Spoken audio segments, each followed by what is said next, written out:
কি খবর সবার? তো তোমরা তো এই পাগলিটাকে অবশ্যই দেখেছো।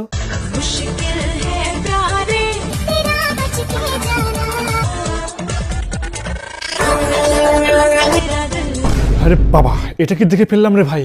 কি ভয়ানক দৃশ্য, কি ভয়ানক ট্রানজিশন রে বাবা! এই যে পাগলামি শুরু করেছে ভাই, এর জন্য আমাদের রানু পিসিরই দরকার।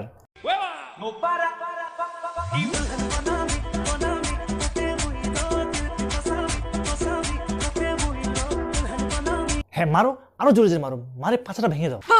এই পাগলি তো আছেই, সাথে আবার দুটো লেজুরও ঘুরে বেড়ায়।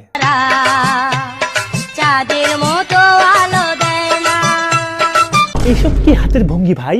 এত বড় দামরা একটা কলা গাছ হয়ে গেছো, এরকম করতে লজ্জা করে না?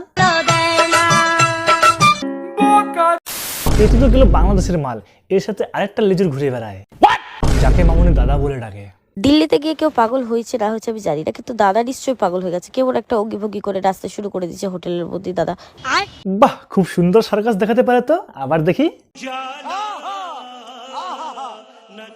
বাহ, খুব সুন্দর। আচ্ছা দাদা, তুমি ভুল জায়গায় আছো, তোমার জায়গা এখানে না, তোমার জায়গা হচ্ছে চিড়িয়াখানায়, ওখানে যাও, দারুণ কামাই হবে।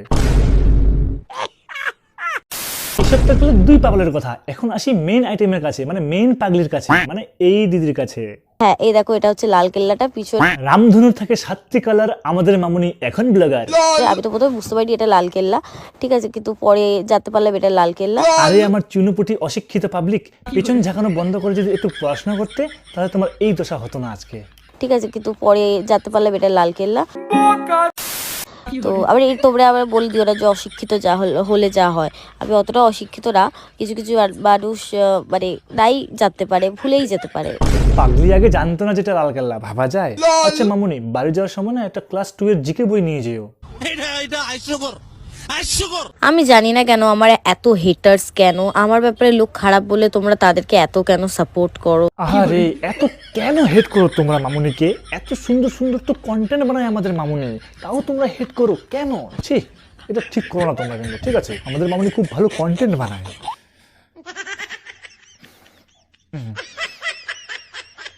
যখন আমি ভাইরাল যাই তারপর থেকে আমার সত্যি বলতে গেলে মানে এই যে রাস্তায় বেরালে যে টোন কাটে, আর বিশেষ করে কিছু মহিলারা এত বাজে করে টোন কাটে, এত বাজে করে টোন কাটে, মানে সেগুলো আর যা সহ্য করা যায় না, মনে হয় গ্যাক ঠাস করে চড়িয়ে দিয়ে, এমন এত মাথা গরম হয় কথাগুলোকে শুনে। কিন্তু কি করবো বলো, আমি তো তাদের থেকে ছোট, আমি তাদেরকে কিছু বলতেও পারি না। তুমি ছোট বলে তুমি কিছু বলছো না সেটা কিন্তু না মামুনি, বিকজ তুমি জানো তুমি কিসের জন্য গালি খাচ্ছ, কিসের জন্য টোন কাটছে তোমাকে মানুষ, কিসের জন্য হেট করছে তোমাকে। তুমি কি চাও তোমার এই কাজের জন্য তোমাকে কেউ গোল্ড মেডেল দিয়ে যাবে? মামুনি, কাজ যেমন পুরস্কারও তেমন। ঠিক বলেছো। আর আমি জানি না আমার এত হেটার্স কেন, এতজন আমাকে হেট কেন করে। মানুষ কিসের জন্য তোমাকে ভালোবাসবে? রাস্তার মাঝখানে গিয়ে এসব করার জন্য? हाथ जोड़ के मैं मोदी साहब से गुजारिश करता हूँ। যাদের তোমার মতো মেন্টালিটি, শুধুমাত্র তারাই তোমাকে ফলো করবে, আর দুর্ভাগ্যবশত তাদের সংখ্যাটা একটু খুবই কম। ছি ছি ছি ছি, আজকে বেঙ্গল সাফারির নাম করে আমার থেকে পুরো লুটে নিল গো। কেন যে আমার থেকেই লুটে নেয় যায়। এই মাল আবার শিলিগুড়িতে কবে আসলো ভাই? ভাই তুই ওইদিকে ছিলিস, খুব ভালো ছিলিস, এইদিকে আসার কি দরকার ছিল?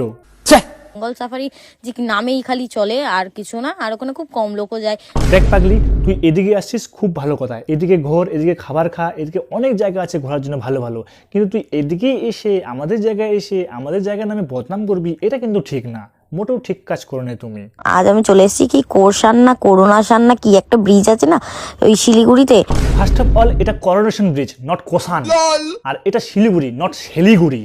যত সব অশিক্ষিত দল, যে কিনা ঠিক করে জায়গার নাম বলতে পারে না, ভালো করে লিখতে পারে না, সে আবার হয়ে গেছে ব্লগার, ভাবা যায়? আর বলছো মানুষ তোমাকে হেট করে কেন? আগে পাগলি ঠিক করে পড়াশোনা করো, পড়াশোনা is very very very very important, তারপর ব্লগার হবা না কি হবা হ। আজ আমি চলে এসেছি কি কোরসান